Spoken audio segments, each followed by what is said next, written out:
Here I go, here I go, here I go.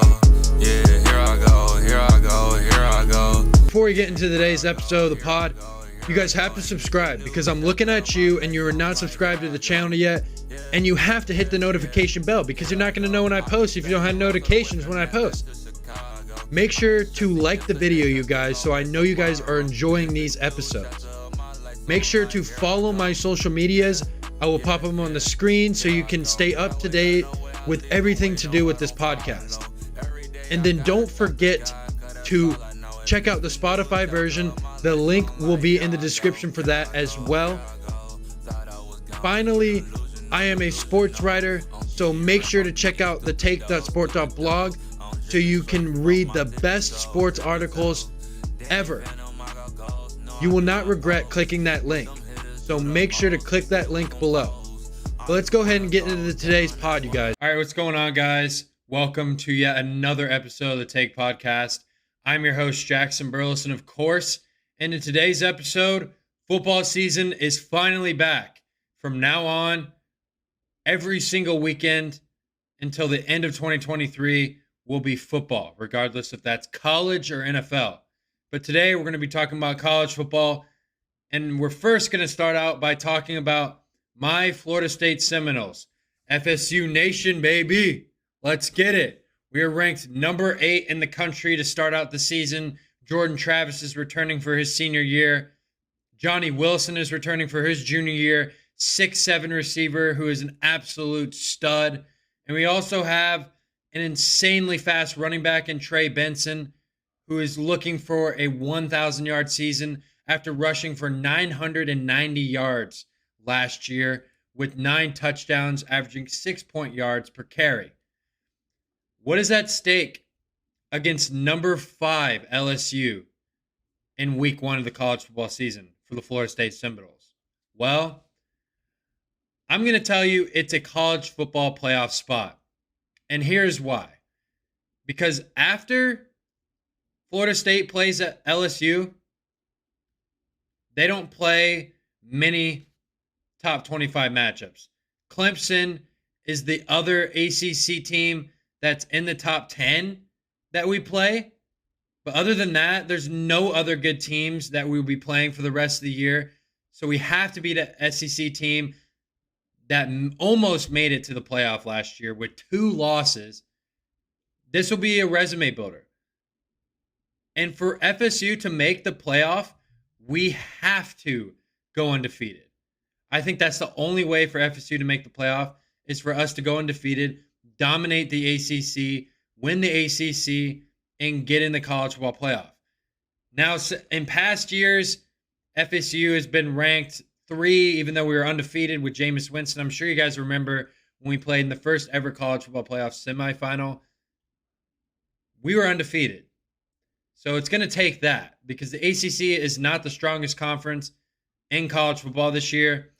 That's not even a question. The SEC is 100% with LSU, Georgia, Alabama, Auburn. There's a bunch of teams in there. Ole Miss. I mean, I could talk about the SEC all day. But the bottom line is FSU has to win against LSU, and I think they will. I think Jordan Travis will have an amazing game. He's showcased his mobile ability in the past, but he's also showcased his ability to stand in the pocket, make throws, find his receivers. We have the weapons. Mike Norvell is a great coach offensively, and we also have a very good defense as well. I expect us to do very, very well. And we played LSU last season in week 1. They were pretty much the same team. We pretty much had the same team. We just didn't have as much experience winning at that point in time. But it's here. This is our chance. And I'm telling you, FSU fans, this is make or break for our season. We're either going to win this game and we're going to have a fantastic year and make the playoff, or we're going to lose this game and everything is just going to be lost. All hope to do good this season is going to be lost. This reminds me a lot of when Florida State played Alabama. I can't remember what year it was. Jalen Hurts was still the quarterback then, and we lost. And Florida State was ranked 3rd, and Alabama was ranked 1. And we lost. DeAndre Francois got hurt in that game, I remember. that broke our season. We had James Blackman starting, who wasn't even recruited as a quarterback, coming in, trying to save our season, which that didn't work out too well for us. So we got to get it done. We got to get this one done. But that's the biggest game of the year so far. Week 1. The loser is in a bad spot. Very bad spot. But we're going to move on to another conversation. The Georgia Bulldogs. Can they repeat? Can they repeat? Can they go 3 years in a row of winning national championships? And honestly, it's going to be tough. It's going to be tough. It's very hard for me to give a definitive answer about that because of the question marks at quarterback. Carson Beck, he only threw 35 passes last season. I've watched his tape. He looks like he can throw the ball. He's got a nice arm. He's big. He can see over the line. He looks like he knows what he's doing when he's reading progressions. He looks comfortable in this offense in the spring game. It's going to be interesting. Kendall Milton is also returning, who is a key running back into Georgia's championship run last year. And they also still have the best tight end in the country in Brock Bowers, who had 942 yards receiving last year and has had 20 total touchdowns for his career at Georgia. He's going to be a first-round draft pick, no doubt, after the season. No doubt. But the problem with Georgia is they only have 2 ranked matchups all season. And that's against number 12, Tennessee, and number 22, Ole Miss. They're going to have to win those games. I think Georgia is another team, along with FSU, that has to go undefeated to make the playoff. I think Georgia can do it. They're notorious for having the best defense in the country for the past 2 years. They've dominated on that side of the ball. They still have a good offense. They still have the best coach in college football in Kirby Smart. He's better than Nick Saban, I'll say that. But it's going to be interesting for the reigning defending champs. Do I think they can three-peat? Probably not, but I think Georgia's going to make the playoff. I think the team that is going to win the national title this year is the Michigan Wolverines. They have J.J. McCarthy coming back. They have Blake Cornum coming back. They have Donovan Edwards coming back. 2 of the best running backs in the country last season returning to their roster. And J.J. McCarthy is a very experienced quarterback. This team is returning a lot of starters from the college football playoff run. They played well in the college football playoff last year. They got some experience. But now this year, it is time for Michigan to take that leap into the national championship game. But Coach Harbaugh is going to be out for the first 3 games. The NCAA was going to suspend him for recruiting infractions, but Michigan decided to take it upon themselves and suspend him for 3 games. I don't think that's going to really affect Michigan at all. They still have a very good roster. I heard Michigan's going to rotate coaches and interim coaches or whatever they're doing for the first 3 weeks. But I don't see the absence of Coach Harbaugh really affecting the Wolverines at all. I mean, I just think Coach Harbaugh he's such a distraction. I mean, Jim Harbaugh, he goes after an offseason, making it to the college football playoff, goes in interviews for NFL jobs, go in interviews with the Minnesota Vikings to take a job at a head coaching position at the NFL level, which it doesn't make me really feel like he's focused on the program. He's kind of focused on the money, which personally, I mean, I've said how I feel about Jim Harbaugh. I mean, he kind of just comes off a certain way when he has interviews. He seems very much egotistical, but that's a different conversation for a different day. But I think Michigan will be perfectly fine without Harbaugh for 3 games. I mean, I think they'll be perfectly fine. And the other team in the Big Ten that has questions, though, is Ohio State. Ohio State just lost C.J. Stroud. They still have Marvin Harrison Jr., though, the best receiver in the country, who had 1,263 yards receiving and 14 touchdowns last year on 77 catches. But this time around, Kyle McCord is going to be throwing him the football. Last year, he only threw 20 passes, so it's going to be very interesting. But Ohio State did pick up a 5-star receiver from IMG, so we'll see if he steps in. Carnell Tate, we'll see if he steps in, makes some contributions. Ohio State still has one of the best offenses in college football.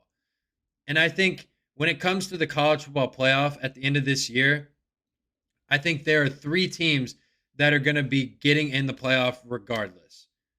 I think it's going to be Michigan, Georgia, and Ohio State. Those three teams, I think, are going to be in the playoff at the end of the year. The fourth team, I'm not sure. I want to say it's going to be Caleb Williams in the USC Trojans. They looked very impressive over their win against San Jose State. I know it's San Jose State, but Caleb Williams, he's going to win Heisman Trophy again. He's the best quarterback in the country, the best player in the country. I don't care what anyone says.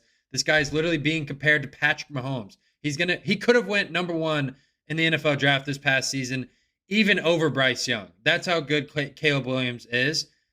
And that play that he had against San Jose State, the 72-yard touchdown, I posted it on my TikTok. That was just incredible. Bad snap. He fumbled the snap. He had to pick it up off the ground. And then he's got a defensive lineman just running right at him, decks him. But Caleb Williams somehow throws a 72-yard touchdown bomb. I mean, they're number 6 in the country. They're going to be a team who's going to be in playoff contention. I think Caleb Williams will be able to get the Trojans there this year in their last year in the Pac-12.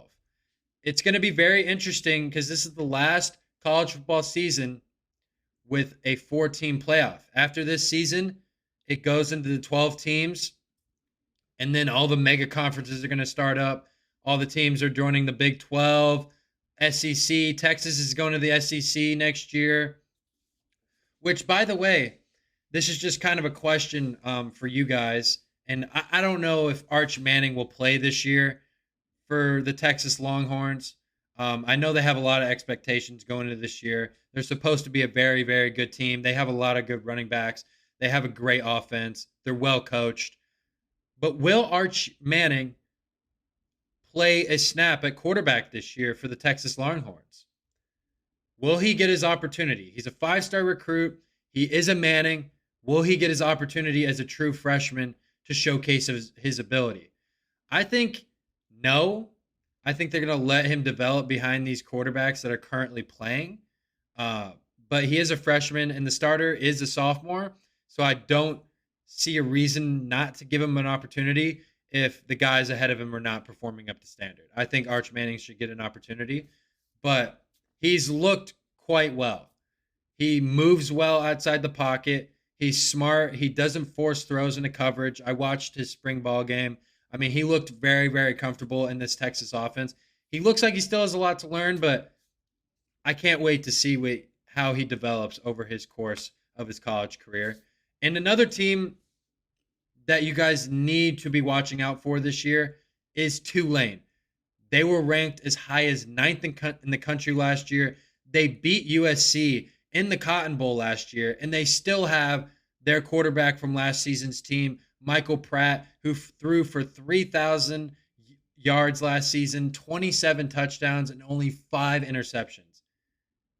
He's projected to be a 6th-round pick, but I think his stock by the end of the season could definitely start to rise. I think Tulane's going to be a dangerous team. I think they can definitely go undefeated. They're the only ranked team in the American Conference this season in the AP preseason poll.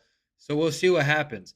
They do have a void to fill at running back with Teja Spears, who rushed for over 1,500 yards last year. But they do have a transfer from Liberty, Shedro Lewis, who is expected to start this season, who's a very fast running back and is also a very good receiving back as well. So he can give them versatility on the outside, create more space. They're going to be a good team. Watch out for them. They finished 16th in the nation last year with an 11-2 record, 12-2 record, beating USC last season. So there's going to be a lot of interesting games this year for college football, but definitely circle that FSU LSU game on your calendar for week 1. I got a feeling that FSU is going to get the dub. I think they're going to come out on top. Jordan Travis is going to have an amazing game. Trey Benson's going to have an amazing game. And then Johnny Wilson is going to show off that 6'7" frame once again. Good luck covering that guy. Like any defense that's going against Johnny Wilson this year, good luck. good luck. But this has been another episode of the Take Podcast. I hope you guys enjoyed this episode. I really enjoy making these. College football is here finally. I'm going to be tuning in this weekend for it. Make sure to hit the subscribe button, like the video as well, and comment what you guys think about the college football season. Let me know your predictions for the college football playoff, what you guys think is going to happen. But I'm your host, Jackson Burleson, and you guys have been listening to another episode of the Take Podcast. You guys take care. Talk to me, baby. Talk to me nice.